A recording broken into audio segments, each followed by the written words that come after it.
You're live. Okay. Good evening. You're listening to WCEG Network. We are the worldwide community empowerment group where we speak life into the community and we speak life into you. Log onto WCEGTalkRadio.com. Watch us live on your smart TV, on the Roku, cable channel, YouTube, Facebook, and LinkedIn. I'm Dr. Cassandra Wanzo, host of Mind Matters for the next hour. Subscribe free to our YouTube channel, WCEG Network. Like us on Facebook and Instagram. Connect with us on LinkedIn, TikTok, and Threads. Download your free WCEG mobile apps. Alexa, play WCEG Talk Radio. Listen to WCEG on any of our 12 podcast distribution platforms. Last but not least, the topics and opinions are those of the show host and guest, and not WCEG Network. Thank you for your continued support. So I understand we're the first show of the season for WCEG Network, and I want to welcome you to Mind Matters, where we discuss relevant mental health issues. Again, I'm your host, Dr. Cassandra Wanzo.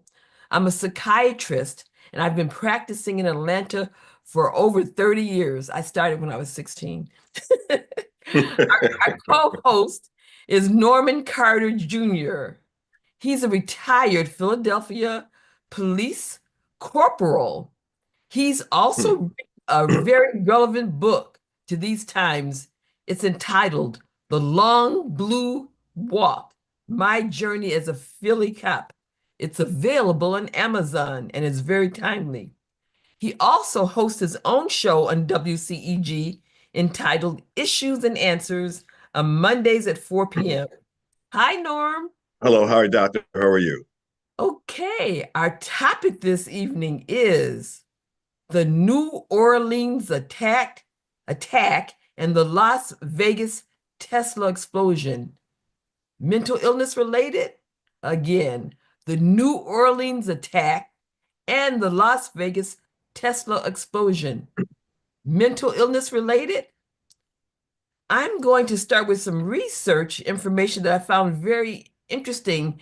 It's by a fellow who's been doing research since the war on terrorism. That was started after 9/11. And in her research, she reports or tries to show how the New Orleans attack and the Las Vegas Tesla explosion are examples of violent extremism in the military.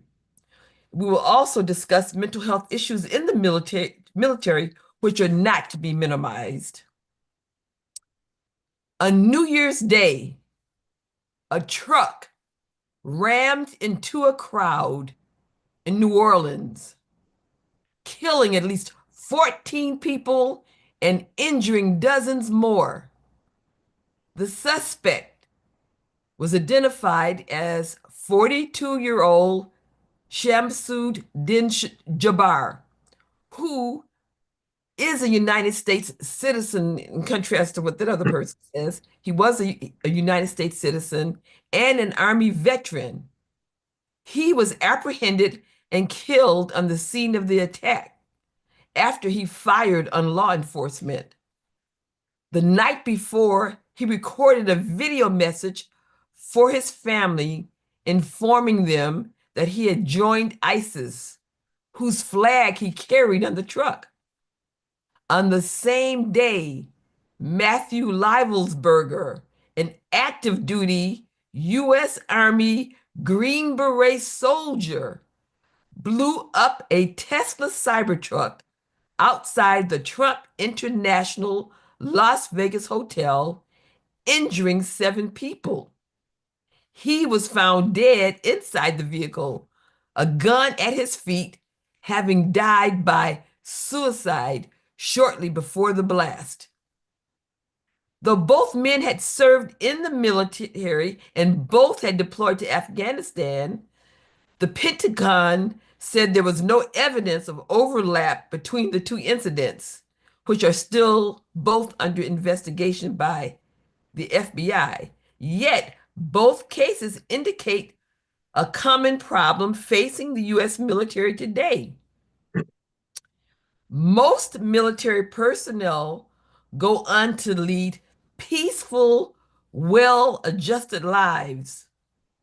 But U.S. military members and veterans make up 28% of the nation's mass shooters, Mm. and they're only 7% of the general public. So let me repeat that again. U.S. military members and veterans make up 28% of the nation's mass shooters and only 7% of the general public. So what they're saying is being a military member or veteran is on par with other statistically significant backgrounds of mass shooters, such as being a perpetrator of domestic violence, which is 27%. The data on mass violence shows that a history of inflicting violence in one setting can normalize using it to express one's views and maintain social order. Let me repeat that again. A history of inflicting violence in one setting can normalize using it to express one's views and maintain social order. After attacks of mass violence, we commonly see widespread speculation that the perpetrator was mentally ill, particularly if they were a veteran. Yet, most people who have a mental illness, including veterans, are non-violent. Let me repeat that again. Most people who have a mental illness, including veterans, are non-violent. In fact, experts of mass violence agree that mental illness tends to be incidental to attacks rather than the motivating force behind them. Repeat that again. Mental illness tends to be incidental to the attacks rather than the motivating force behind them. Perpetrators of mass violence do have something in common. They hold certain groups or society at large responsible for their suffering. Let me say that again. They hold certain groups or society at large as responsible for their suffering. Individuals who become radicalized tend to feel humiliated in their own society and victimized by power structures around them. They also tend to feel connected to a group that they perceive as under attack, either as part of the group or a defender of it. Manifestos and suicide notes of perpetrators of mass violence, from mass shooters to suicide bombers, show a deep feeling of entitlement to a particular status and a corresponding sense of injustice at being deprived of these entitlements. Veterans are at heightened risk for these factors. They have been told for their entire careers that their military skills are highly sought after and that they will easily transition into the civilian world with support from the government should they need it. But yet, this is often not the case. There were studies that showed that nearly half of the war and terrorism veterans struggled to readjust to civilian life, nearly half. And the Department of Veterans Affairs bureaucracy is notoriously complex to navigate. I've heard stories from my own brother. Many veterans feel that their value to society is diminished after their service. By publicly celebrating veterans as heroes, militarized society like the U.S. create an expectation of ongoing glory. These expectations are impossible to meet in reality. The rupture between expectations and reality can result in profound resentment, manifesting in conspiracies about hostility and abuse towards veterans. Following his discharge in 2020, Jabbar had reportedly experienced a turbulent few years of financial losses, a recent eviction, the sickness of his father, and a third divorce that literally burned the shooter financially.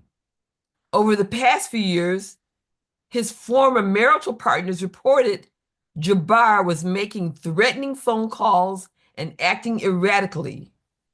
One of his ex-wives even limited his contact with their children. The disparity between his service in the military, where he was publicly commended and automatically awarded a Global War and Terrorism Medal for his service, and his struggles afterwards may have been a trigger for him to seek belonging elsewhere. The military has been a key recruiting ground for extremist groups for decades. White power groups after the Vietnam War rapidly recruited soldiers, veterans, and law enforcement who were disillusioned with post-war society and sought belonging in familiar structures. The military has a rigid hierarchy with clear lines of command and a sense of purpose. It is more conservative than wider U.S. society and promotes traditional ideas of masculinity. Many who stay in the military long term find this structure reassuring. Jabbar, for instance, said that he was grateful for his time in the military because it gave him some discipline and it grounded him. Militias and terrorist organizations have similarly rigid structures. Both usually envision an idealized hierarchy for society, which can appeal to individuals who feel the loss of structure and purpose on discharge. These groups also offer someone to blame for the sense of injustice that the individual is experiencing, whether that be migrants, the government, foreign policy, or changing cultural mores. They provoke a vehicle for expressing the individual's sense of injustice, tapping into conspiratorial thinking about how certain values are being undermined. Researchers of violent extremism agree that belief in conspiracy lies at the heart of nearly all extremist movements, including white power, sovereign citizens, and Islamic terrorism. The recruitment of soldiers and veterans into white power and sovereign citizens movements is a major ongoing problem in the U.S. 244, or 15% of those charged for involvement in January 6, 2021 attack in the Capitol had ties to the military or law enforcement, 15%. Some studies estimate that current and former military make up at least 25% of militia rosters. And one of the deadliest attacks on U.S. soil in history was by a white supremacist U.S. Army veteran, Timothy McVeigh, who killed 168 people and injured hundreds more in the 1995 Oklahoma City bombing. Almost through here. Now, Jabbar was raised a practicing Muslim after his father converted. His upbringing was described as moderate, and he himself says he took a step away from religion at some point in his life, although he returned to faith in his recent years. Neighbors in his Muslim community reported they had never seen him worshiping. Instead, Jabbar's interest in Islam appeared to be focused on condemning the excesses of a modern American society that he believed was leaving traditional ideals behind. He warned that rap music was luring Muslims into the things that God had made forbidden to us. His brother connected the attack on Bourbon Street to Jabbar's disapproval of drinking and partying. Jabbar's apparent initial plan to kill his family indicates a grievance towards the breakdown of his marriages and his inability to control his former partners and children. His allegiance to ISIS, a group that upholds intensely patriarchal vision for structuring society, suggests he was attracted to an organization that offered a rigid hierarchy and traditional worldview. In Las Vegas, Leibelsberger left two letters on his phone. In them, he declared that his attack was, quote, a wake-up call for a country being led by the weak who only serve to enrich themselves. Both attacks on New Year's Day reflected a mentality that violence is a solution to a corrupted world. Wow. Mm, mm, Any mm. thoughts or response, Mr. Norm? I was looking for a little snack, Dr. Wanzo, and you gave me a full platter. Okay, okay, okay, okay. So many thoughts. So I mean, that was a great presentation. Mhm. But it took me back to briefly to my not just my military career, which I'll talk about later, but the original movie, The Manchurian Candidate, Mhm. and I'm sure most of your listeners are too young to remember that uh, immediately after, and probably during the Korean War, there was a tremendous concern about brainwashing. We Mhm. no longer use the term brainwashing. We use the term radicalized. Okay, okay. And the Manchurian Candidate was that Mhm. movie really touched on uh, this issue that we're talking about today, Mhm. where people can be brainwashed or radicalized into uh, acting on certain triggers Mhm. that uh, that will lead them to a violent behavior. Mhm. And it's telling that you spoke about uh, uh, the somewhat what we call the conservative uh, aspects of military life.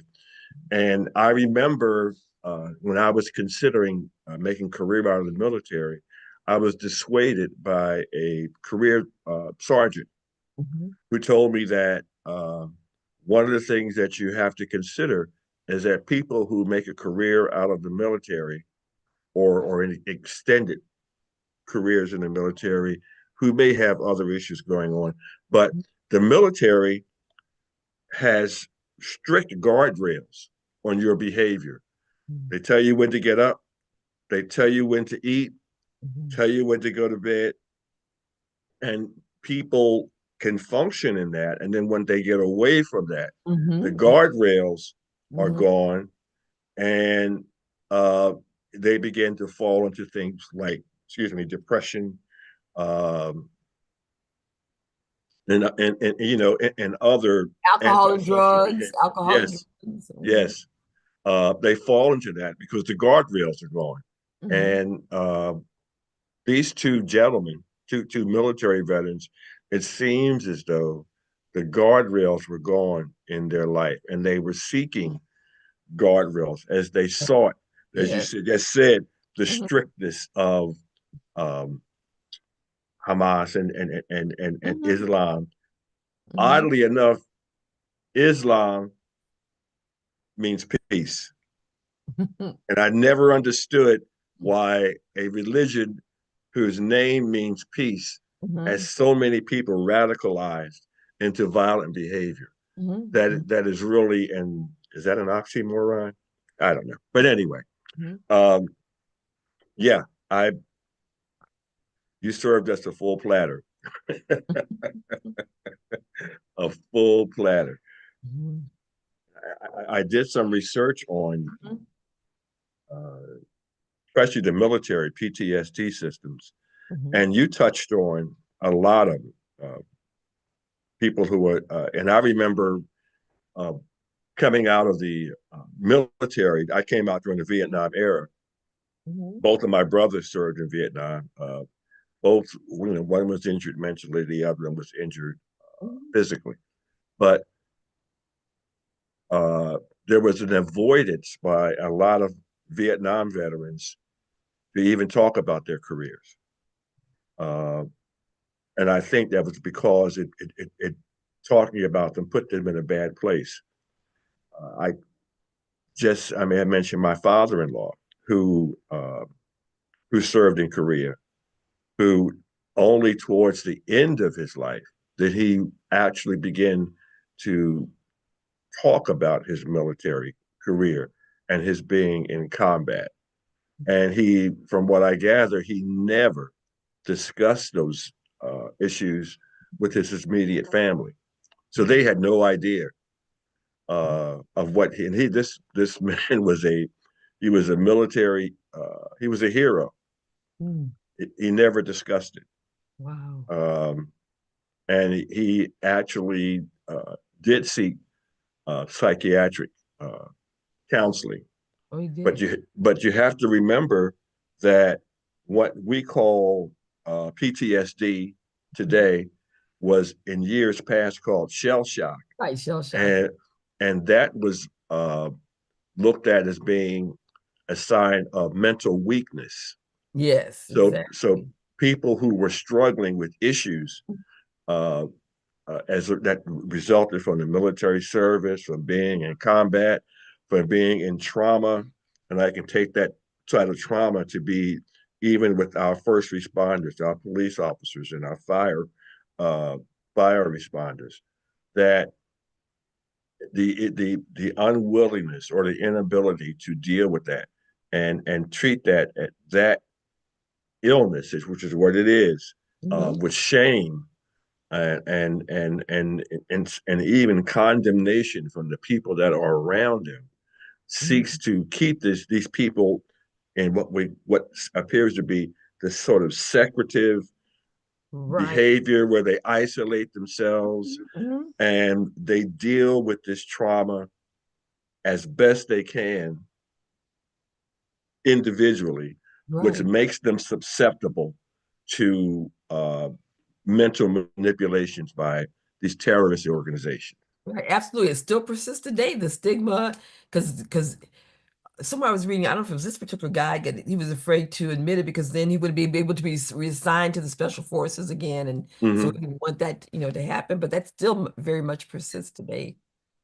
I was, And I go ahead. think Doctor, you pointed out something that Mm. you have mentioned several times on programs in the past, that mentally ill people Mhm. are more likely to harm themselves than to harm other people. And Exactly. I think we need to keep pounding that home, Exactly. uh, because uh, a lot of things that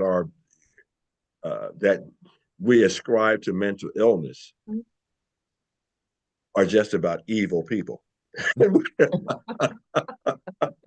And we tend to not want to call people evil, and we want to make them mentally Yeah. ill. Exactly. Exactly. Yeah, Exactly. Exactly. there's a big difference. Yes, It's a absolutely. difference.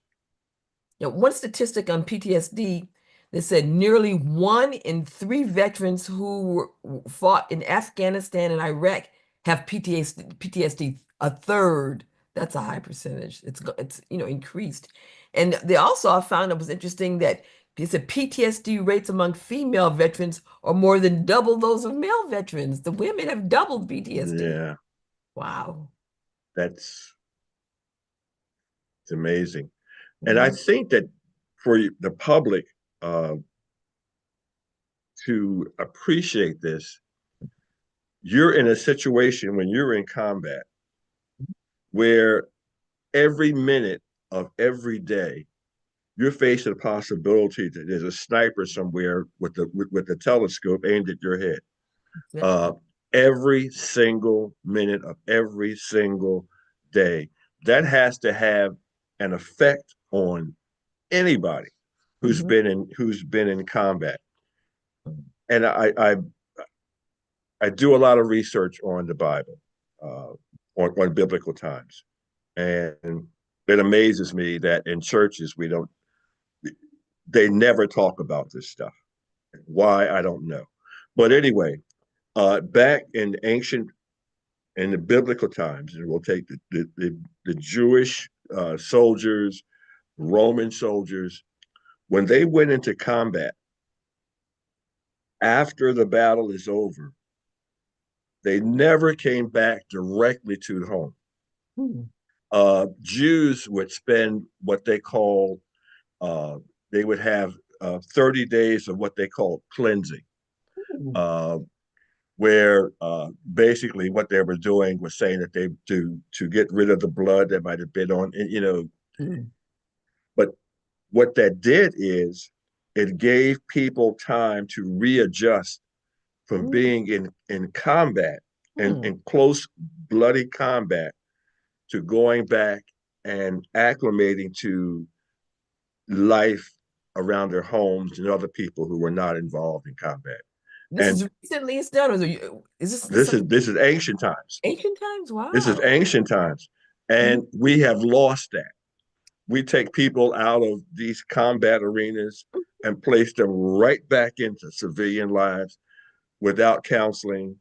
And it's dangerous. And that until that changes, we will continue to have what we have here. No, Norm, you're absolutely right. In one of the articles I read, they said that was one of the number one difficulties that veterans face was transitioning from active duty to civilian life. In fact, they were saying 250,000 men and women leave retire from military service each year. And they did a study. 85% of them felt that they weren't adequately prepared to return to civilian life. 85%. So you're Yeah, right. That's a yeah, big, you think of both of these guys, I'm sure, we're dealing with that. So I'm not sure what they can do about it, but that's a significant issue that needs to be addressed. 85% of veterans said that they felt that their preparation for transition from military to civilian, they didn't feel like they were prepared. 85%, that's a high percentage. That is scary. yeah. And that's something that we actually need to deal with. Mhm. Uh, what people don't realize is that a lot of times Mhm. we are deceived by the smiling faces in front of us Mhm. and not being able to perceive the torment that's going on behind those smiling faces. Mhm. Uh, what they go through, the traumas and nightmares, the flashbacks. Mhm. Uh, I always wondered why at 4th of July, uh, uh, Flag Day, or when they talk about honoring veterans and whatnot, and then they shoot off fireworks. Uh, Oh, I, yeah. I being in combat, I wasn't in combat, but I know people who have been, Mhm. and to think that you have to stand there and control yourself while these explosions are going on around you, Mhm. and for a significant part of your life you were in fear of these explosions and Mhm. wondering whether this next explosion is going to be over your head or in your foxhole or into coming into your barracks. Uh, it's traumatic. And these are the triggers that we have to worry about. These are the things that when people come out of the military, whether or not they've been in combat, Mhm. uh, that uh, there needs to be some sort of programmed intervention where it needs to be mandated rather than voluntary. But But but uh, from my experience, it sounds like the VA is overwhelmed. Have you ever received services from the VA? I have not, but I know that because I because of things that have transpired in my life, Mhm. I've had lots of interactions with the VA hospitals, Mhm. even recently, and they are busy, busy, busy, busy, busy. Mhm. Yeah, and I've sat in emergency rooms. It was recently in the past couple of years where people were coming in mental distress, but fortunately they knew they were in mental distress. but to actually to see that, and you figure these are the people who are getting aid. There's Wow. a whole lot of people out there who are not. I think the statistics are at least 50% of people who were in the military who need help don't get it, at least 50%. That's a high statistic as well. I once applied to work as a VA psychiatrist at the VA here in Atlanta. It was a whole day interview and everything sounded good. It was near the end of the day. And so I asked, by the way, I said, so what's my caseload going to be? This is like after all, I was thinking I'm going to be doing this, Right. at the end of the day, I said, well, what's my caseload going to be? And then the guy mentioned to me, he said, 1,000 patients. I said, 1,000? How can I provide? He was just serious. I said, you serious? He said, yeah. I said, thanks, but no thanks. I cannot imagine having a Yeah. caseload of 1,000 psychiatric patients for me to deal with on a regular basis to try to deal with. That was just a And you shock. can't. Then And you can't. You a can't. thousand. Yeah, Like, that's impossible. You're doing assembly line. yeah. Uh, yeah. It. 1,000. So I Yeah. said, but no thanks, I didn't take the job. So But these are the things that we need to be budgeted for hmm if we're going to have a viable military with hmm people coming out of the military hmm acclimated to civilian life or acclimated to the hmm pressures of hmm life outside of the hmm military. Yeah. Uh, What- we Like, can't just do you know what services they offer? Or I mean, are there services that they to offer? my knowledge, no. Is Once you're anybody once in the you're military, anybody out there who's in the military, if you can comment or let us know what is offered, because in the studies they were saying 85% of people who transitioned felt like they weren't adequately prepared to go from military to civilian life. So if there's anybody out there that's had some experience that can, give us some information. I know their resources are available, Hmm but the problem is that hmm you have to be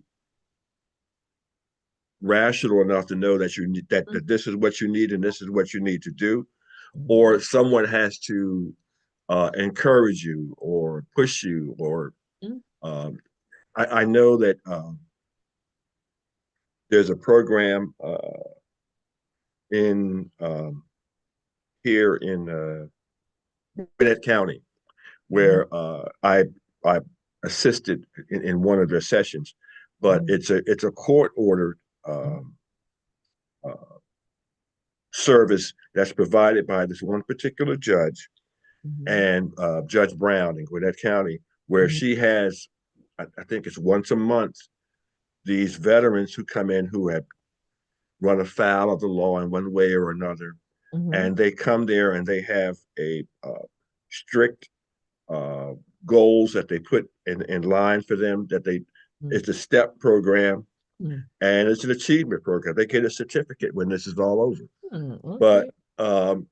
it's really it's set up to counsel uh, veterans who are going through uh, drug addictions, alcohol addictions, or hmm even uh, violent behaviors that have now gotten to the point where there's put them in conflict with the law. That is available, and it's a fairly successful program, and I don't think a lot of people know about that. But So would they have to have committed a crime to be in the program, though? I think a lot of many of them are court committed Okay. or court ordered, put it that way, or court ordered.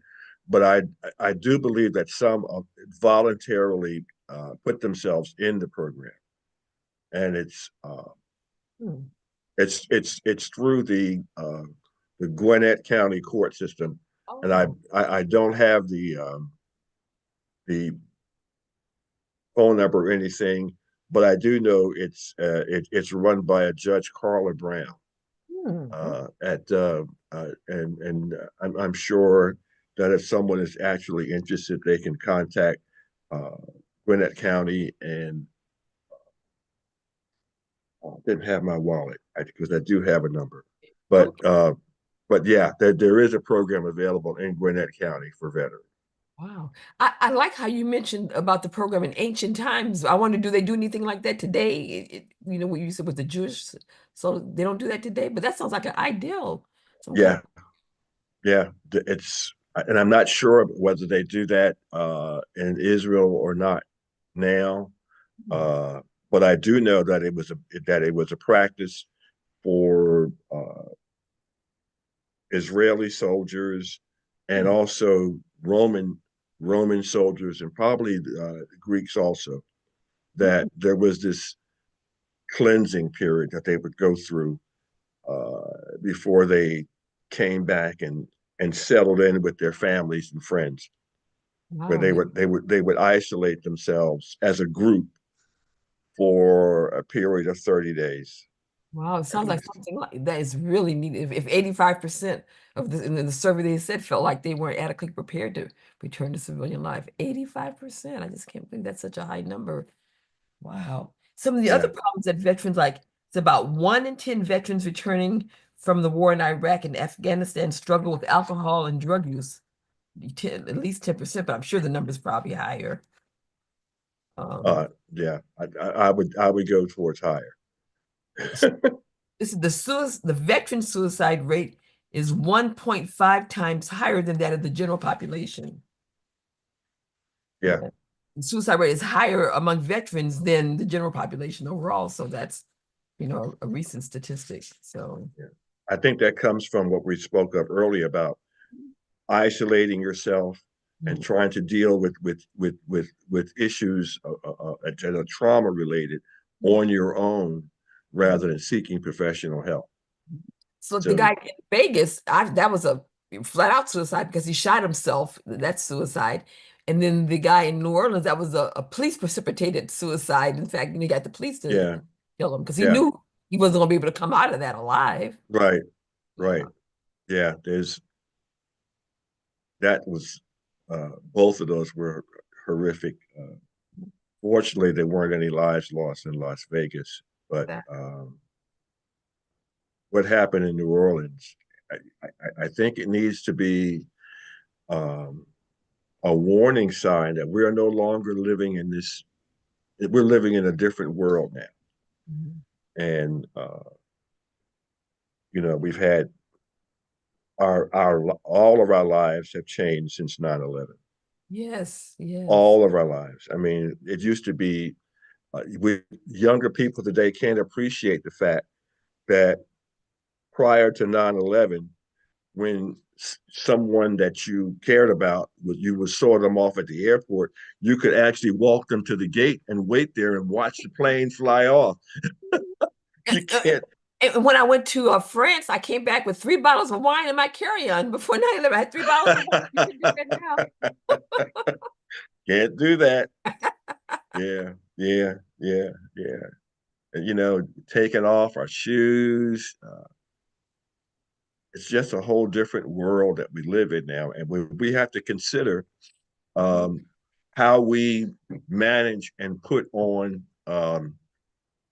major events like Mardi Gras, like New Year's celebration, all of these huge public events. Uh, we have to really consider whether it's safe to do those things that are easy targets Mhm. for people. But that's a whole different issue now. I'm so excited. Joe Flint is going to be logging in. So I assume that he's had Uh-oh. military experience. Joe, Yes. we're so excited that you're joining us. Good evening. How are you all? Hi. So you've had military experience. Oh, absolutely. I'm a soldier through and through. Okay, tell us whatever you want to tell us. We're willing to hear whatever you have to say. Well, I mean, just we were referring to PTSD and things of that nature, correct? Right. Yes. So, of course, I always tell the story of my issue, but just truly, one of the things I think that people need to understand about PTSD is that it's, it's not a mold, right? It doesn't fit everybody. Everybody has their different types of issues Mhm. surrounding PTSD. You've heard stories of people attacking people, having bad dreams, and things of that nature.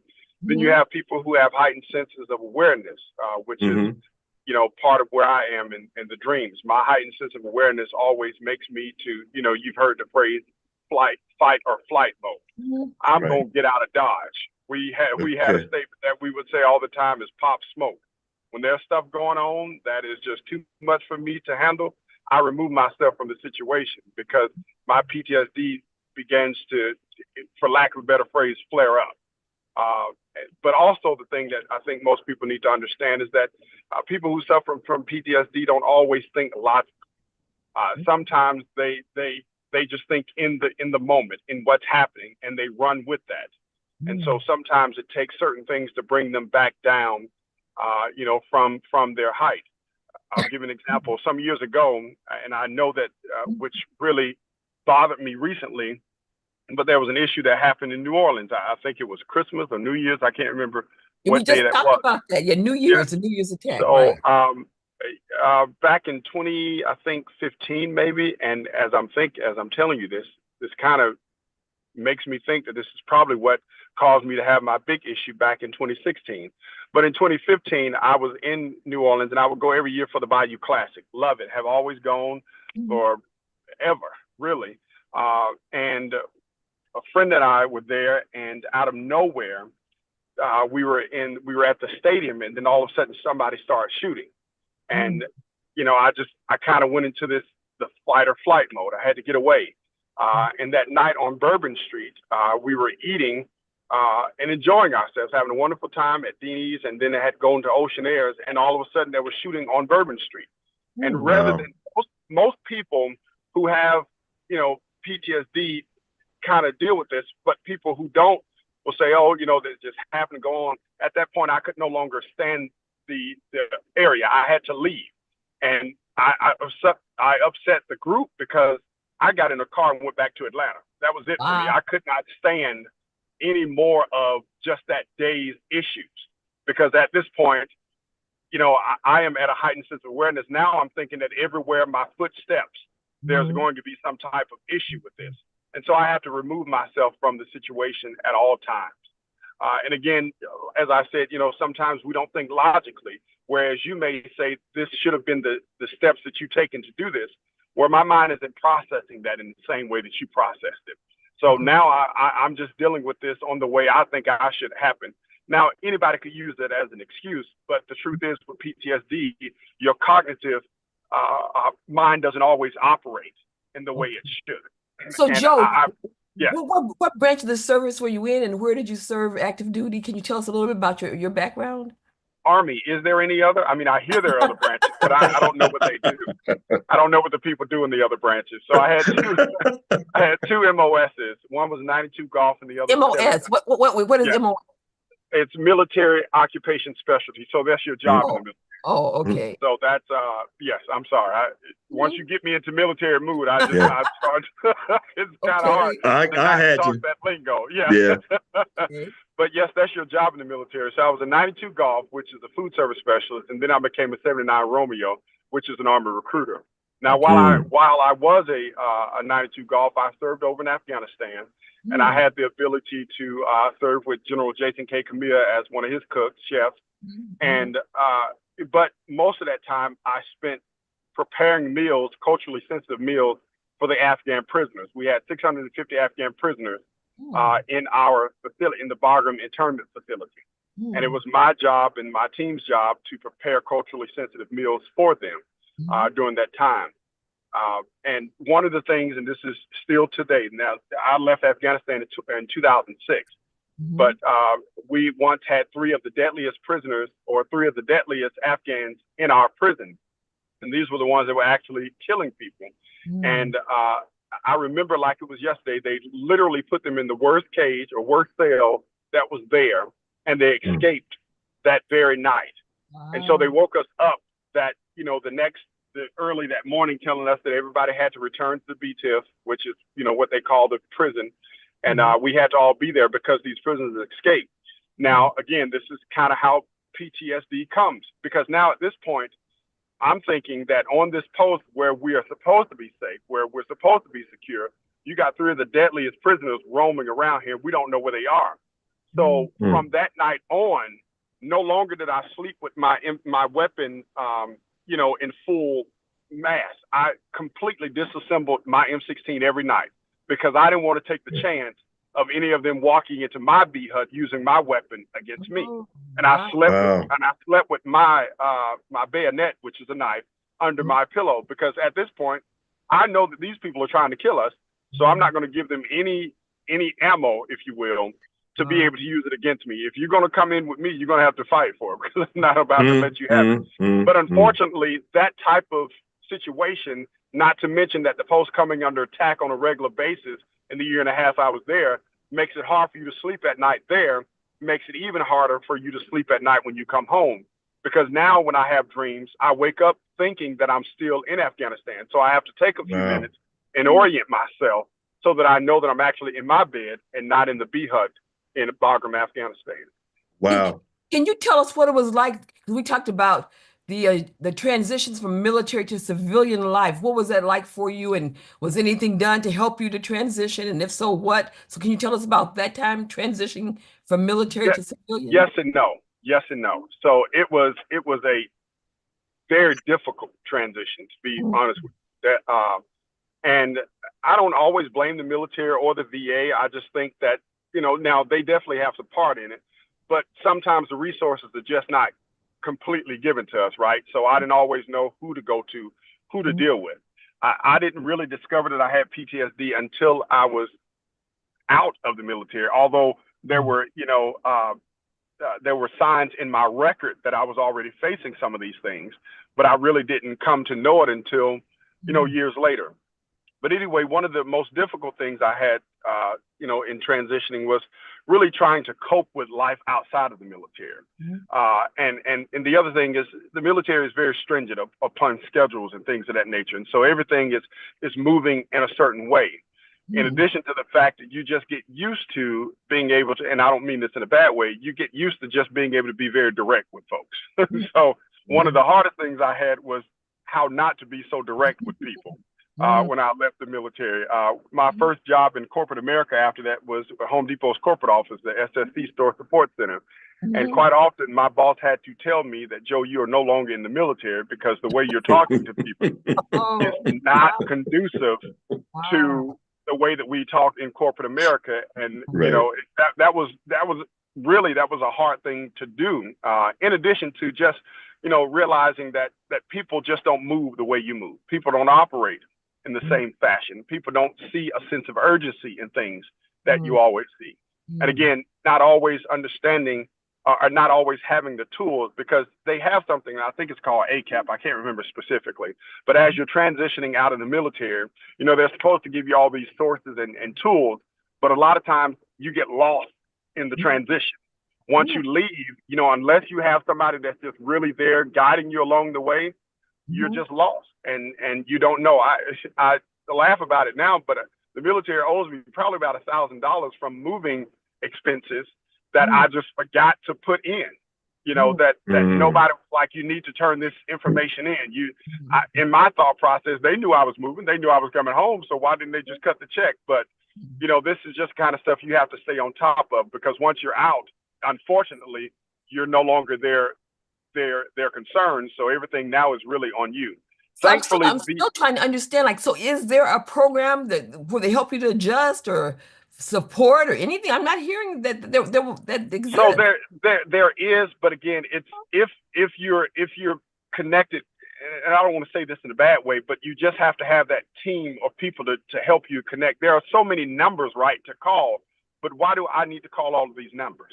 But I mean, like a program, like you get out of the military, then you go through some kind of, readjustment program or something like that. No.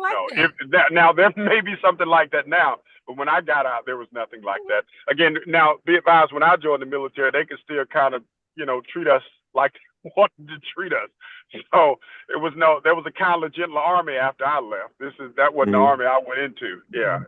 But I mean, and honestly, I don't know that there is, but I know certainly there wasn't one when I left. I know there wasn't one. If anything, a lot of resources come from, connecting yourself with the American Legion or with the VA and finding stuff like that. But even the VA is very hard to navigate through unless you have somebody to help you. to get through. It's a very difficult thing to do if you don't have anybody to help you along the way. Yeah.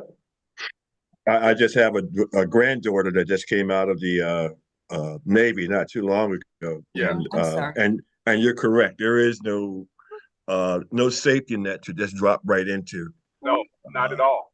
Not at all. You know, some companies, again, now Home Depot did this. They created I was actually the first hire for what they considered what was mission transition.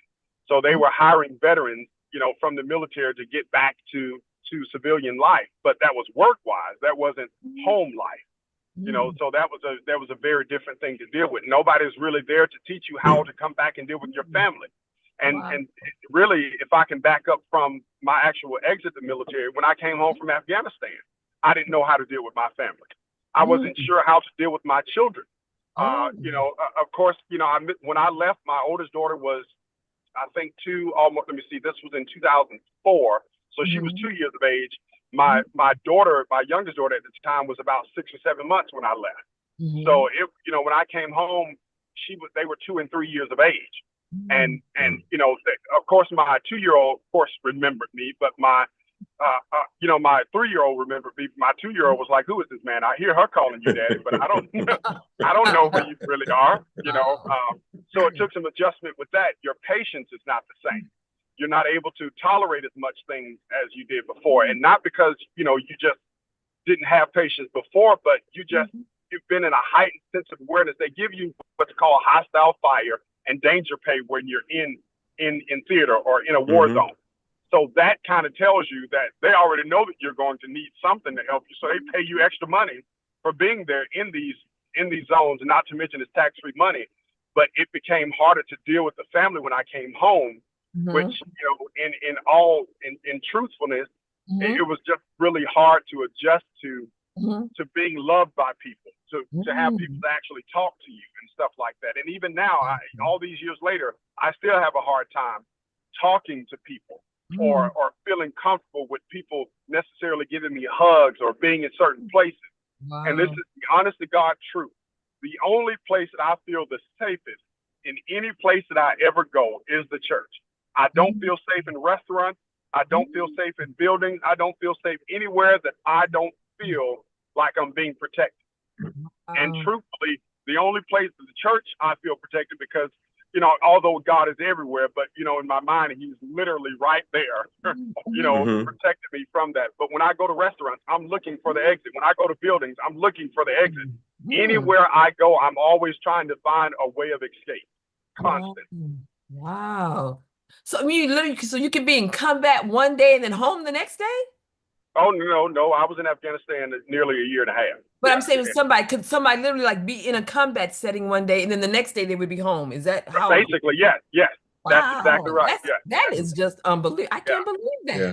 Now when you come back from war, you know, you go through what's called demo. You're mobilizing when you come back, you're demobilizing. But all that's doing is really, you know, get what we call going through CIF, which is all the equipment. All you're doing is what is all that? Wait, demo and CIF. Yeah. So mobilization is what you're doing when you're getting ready to go overseas, you know, to your deployment. You're mobilizing. When you come back, you're demobilizing. You're, if you will, decompressing from what you did. But really, what you're doing is you're turning in all of your equipment, and they're just checking you you make sure that you didn't sustain any injuries or things of that nature. But again, they really don't prepare you to deal with your family. To this day, I still go to counseling at the VA. I have a therapist that I see on a regular basis there. So I have a question. Do you find it's hard to get services at the VA? I mean, are there long wait times, or is it hard to get services? So it's a catch-22. If you have somebody to help navigate you, then you'll get everything that you need. But if you don't know who to communicate with and what to do, then you'll be lost. You will truly be lost. There are so many programs and things out there that are just unknown to vets. Unknown to vets. For instance, I just recently learned, so for, you know, us going back to school, those of us that joined, they call it the post 9/11 Montgomery GI Bill. Now, I joined before 9/11, but if you were in past 9/11, they call it the post 9/11 Montgomery GI Bill. Well, Oh. you get it for a certain amount of years, right? But Uh-huh. however, if you don't use it all, it expires. Now, nobody told me Uh-huh. that you can still ask for an extension. So my thought process is, oh, I didn't use it all, so it expired. So now I can't go back to school because it expired. Until recently, I learned that you can actually go back and ask for the remainder that's left and be able to complete whatever schooling that you want. Wow. Just because it's expired doesn't mean that you can't use it. You were there in that time. But again, if you don't know this, you'll just walk away, thinking that, oh, well, I've lost that benefit. Mm-hmm. Man, Joe, wow, thank you. This is exactly what we needed to know because Yeah. There are so many things out there again, and I don't profess to know all of the things at the VA, but I've learned so much over the years. But there are still things that I don't know that I learn every single day. You have many veteran organizations out there that are, helping veterans to do things. Most of them are just focused on veterans getting, their 100%. But there's so much more to that. Getting a check a month is fine, but what about the mental state? What about the physical state? What about the other things that you're not being able to? What about the coping with the everyday issues?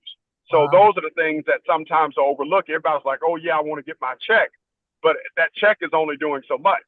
There are so many other things that have to be taken care of. So yeah. Yeah. wow, I really want to thank you for sharing that with us. I don't know, what do you think it would take to get the military to have some kind of, program, whether going from combat to civil, where they're able to deal with all the marital, emotional. I mean, I know it would cost money, but it sounds like in the long run it would be worth it in terms of the negative effects, not having that kind of training would do. So I don't know what. Well, if anything, I think they should do a better job at when you're out processing. That's when you're leaving the military. They should do a better job at out processing. There really should be some liaison between the military and the civilian life that really helps you to cope with. Even if it's somebody from the VA, when you're getting ready to out process for the military, there should be a VA representative there to say, hey, we're going to help you the next steps through this. That's just something that would be fantastic. Because here's the thing. When you join the military, there's somebody along the way every step. Once you're in, there's somebody along the way every step. But once you're out, peace up, A-town down. You're done. You don't matter. You're done. That is I just thank you for sharing all of this with us because it's wow. Absolutely. I really appreciate So it. of course we have the Veterans Show here on WCEG, which is an awesome resource. But again, but that's for people who are listening. Everybody's not there and aware of it. So it's so much out there that people are missing every single day. So when is the veterans program? What can you tell us when the veterans program is? Anybody? Don't give me the line, Dr. Wanzo. I don't remember the date. Yeah, it comes on Friday at 12. Friday. That's right. Yes, Okay. Friday. Thank you. Right. Thank you. In case anybody wants more information, they can listen to that program, the veterans program. But this has been so informative, and I want to thank you so much. And I really wish you the best in your healing journey. Absolutely. Thank you so much, Dr. Wanzo. The great councilman Carter, good to see you as well. Wonderful. Same here. Happy New Year to you. Happy New Year to you. Happy New Year. Yeah. Talk to you soon. Thank you. Wow, Bye-bye. that was amazing, amazing, amazing. Wow. I guess the last thing I want to say, if anyone is experiencing any suicidal thoughts or need help, the crisis line is 988. Again, 988 is the crisis line. And thank you, our listening audience, for participating. And we wish you a blessed and joyous new year.